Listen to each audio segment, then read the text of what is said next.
A lot of interesting things going on in the world today. We're spinning, but are we spinning off course or are we spinning where we belong? I don't know. But we're going to try to figure it out today because that's what we do here. We talk about the human condition. We talk about things that are going on all around us. We talk about injustices. And we try to find ways to set them straight. Sometimes we're successful and sometimes we are not.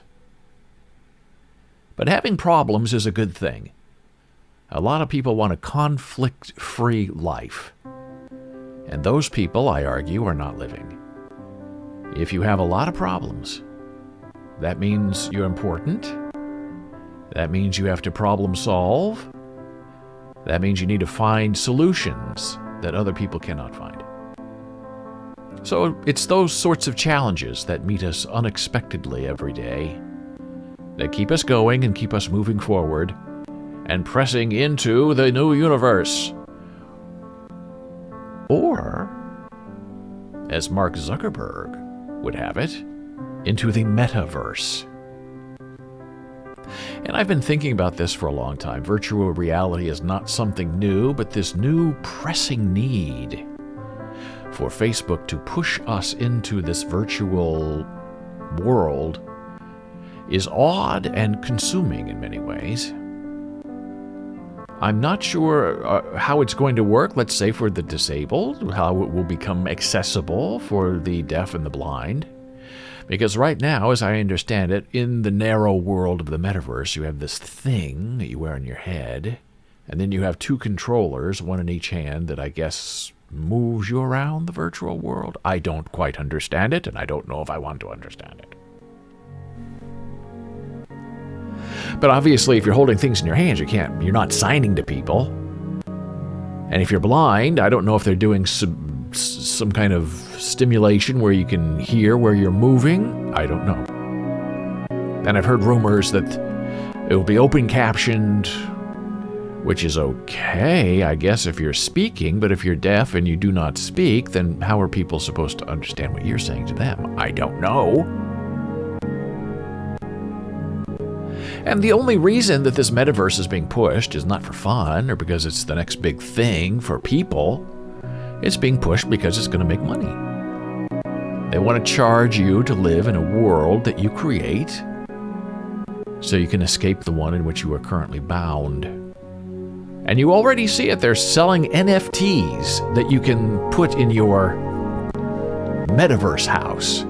Nike is selling shoes that you can add to your metaverse collection and show all of your artificial phony friends online how important you are. And of course, all of these things cost money. Gucci isn't giving you a bag to put in your metaverse for free. They're going to charge you Gucci prices, and you're going to pay it because not everyone can afford a Gucci bag in the metaverse.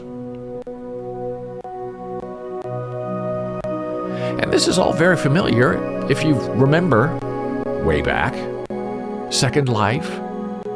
That was kind of a game simulation thing where you go online and you have a second life online.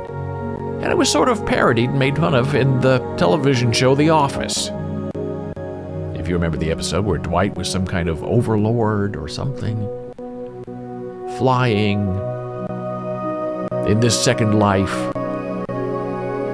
And the twist was that Jim was also in this second life and was stalking and making fun of Dwight, and then Pam found out that in his second life, his fantasy life, that Jim was a guitar player and had long hair, and she was shocked that that was the life that Jim would choose online without her.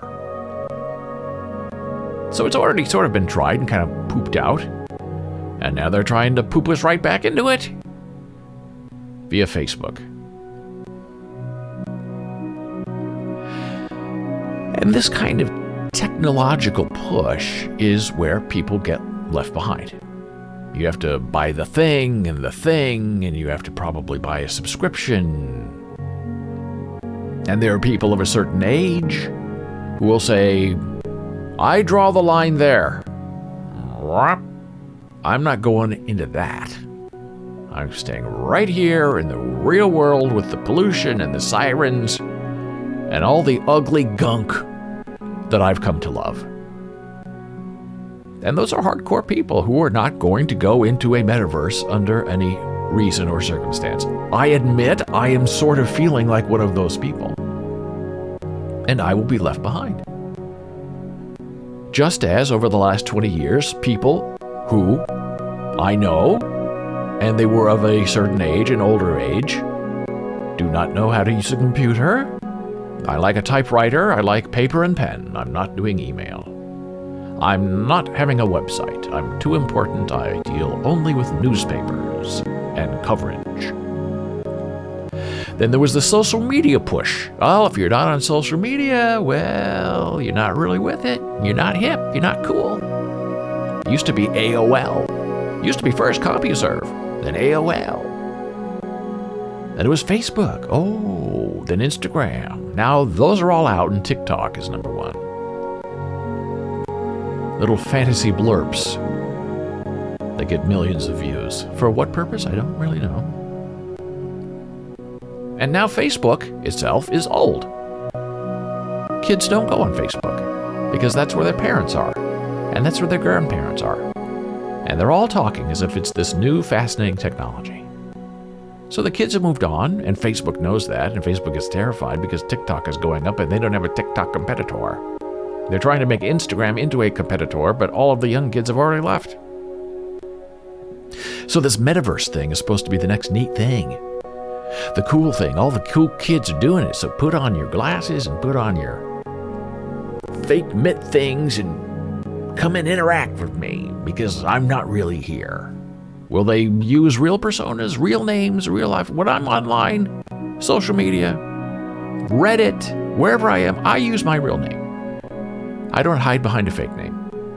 I understand why some people do because they need help. They're hiding from someone. They want to ask an embarrassing question. They don't want to use their real name. And that's fine. But often people don't use their real names because they want to misbehave and they want to attack people and they want to make fun of people and they don't want to have any ramifications for it in their real life. Well, I try to be the same person online that I am offline, which is a horrible monster.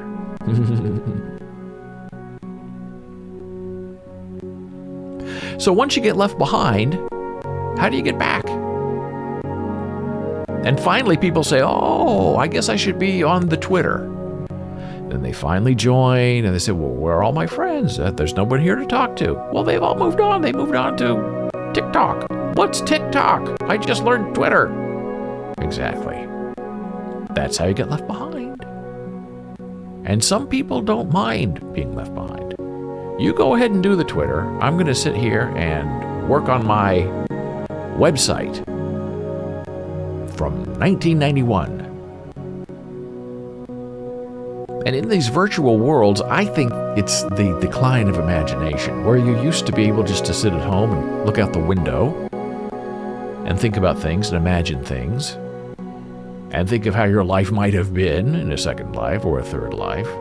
And you could read a book, go somewhere else, feel the wind in your face. But when you go into these false worlds, imagination isn't yours anymore because the world in which you are stepping into is very limited. You can buy this, but you can't buy that. You can't go anywhere you want because the program only lets you go this way. But I want to go this way and that way. I can at home. Well, here you can't. You got to go straight. This is a maze, not a world. So there's always a little bit of disappointment once people say, okay, I'll go into the metaverse and I'll have my new life there where I meet people. And for paranoid people, you kind of think about it and you think, oh gosh, this is the next step is the Matrix, where we're going to be entombed and we're going to have things in the back of our head and wires and pipes and we're just going to exist in a new virtual womb as they use our bodies for batteries. And they present this false metaverse in our mind that we think we're alive and we're living and we're interacting with people where we're really just in a pod somewhere, which is what the metaverse is today, really. You're not in a pod, but you're at home in the cell of your bedroom.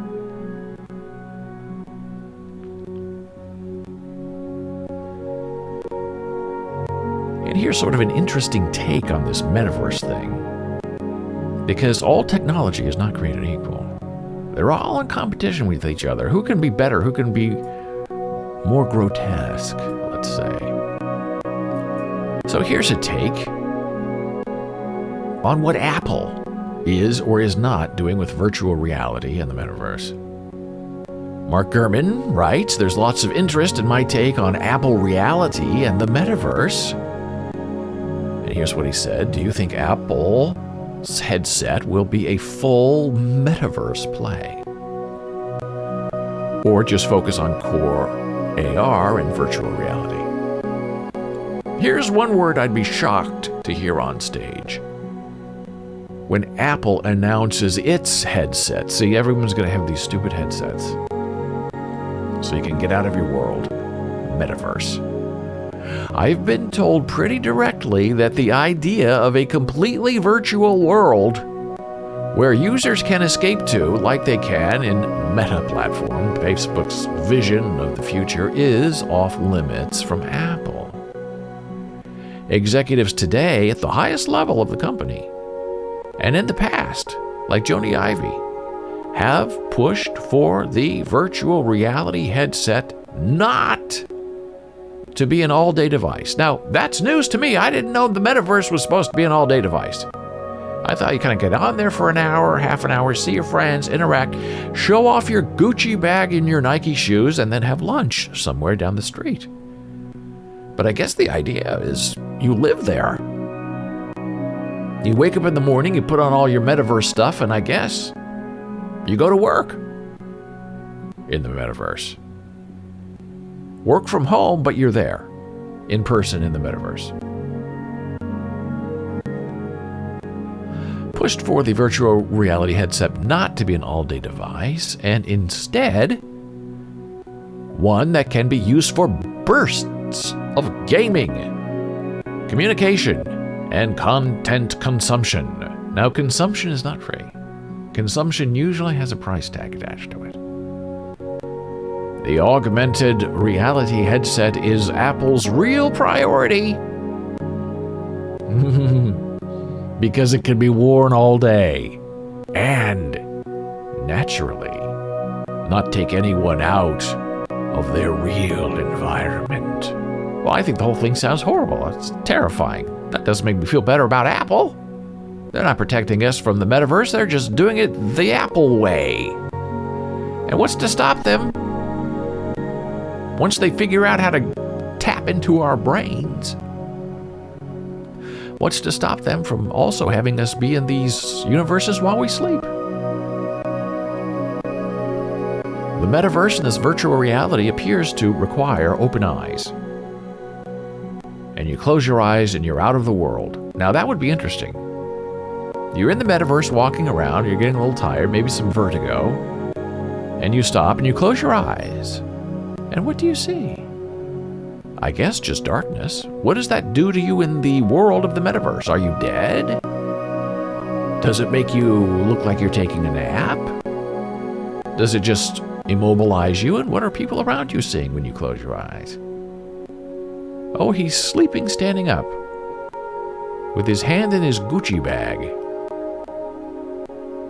while he's putting on his Nike shoes and showing off his NFT collection.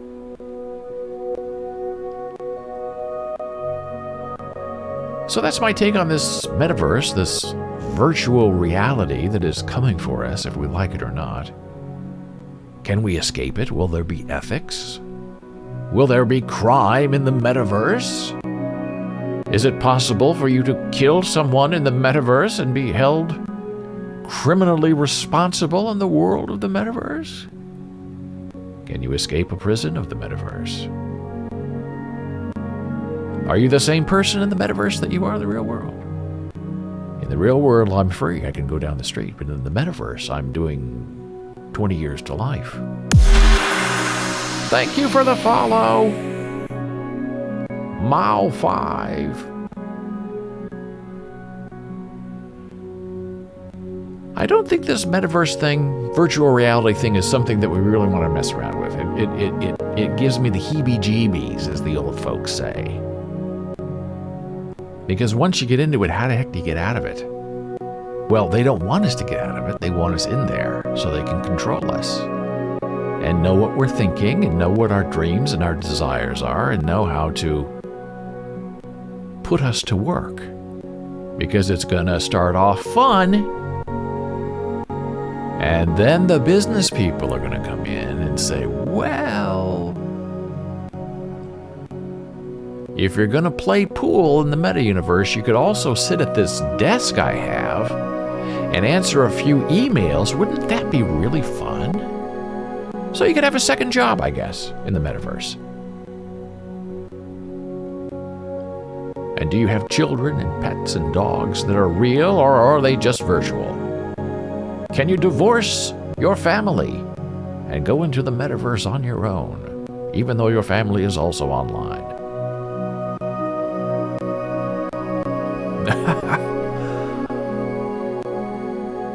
Our new friend, Mao, says the metaverse is something I will be stuck in for life.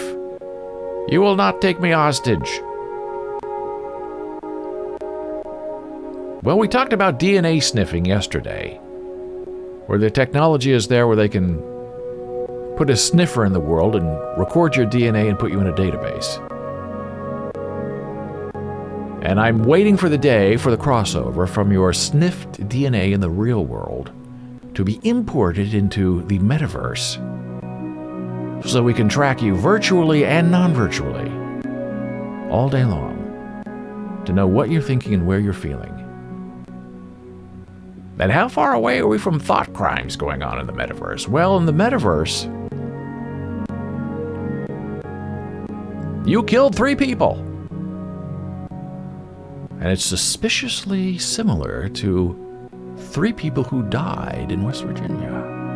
Can we make the connection? Are they the same?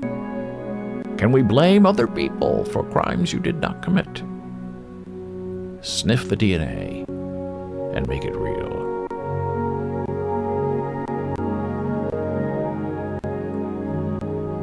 So that's my take on the metaverse. I thank you so much for this conversation. If you have any thoughts you'd like to share about virtual reality or where we're going in this gigantic mess, if you don't mind being left behind, let me know. Email me, david@boles.tv. Now we move on to news of the real world.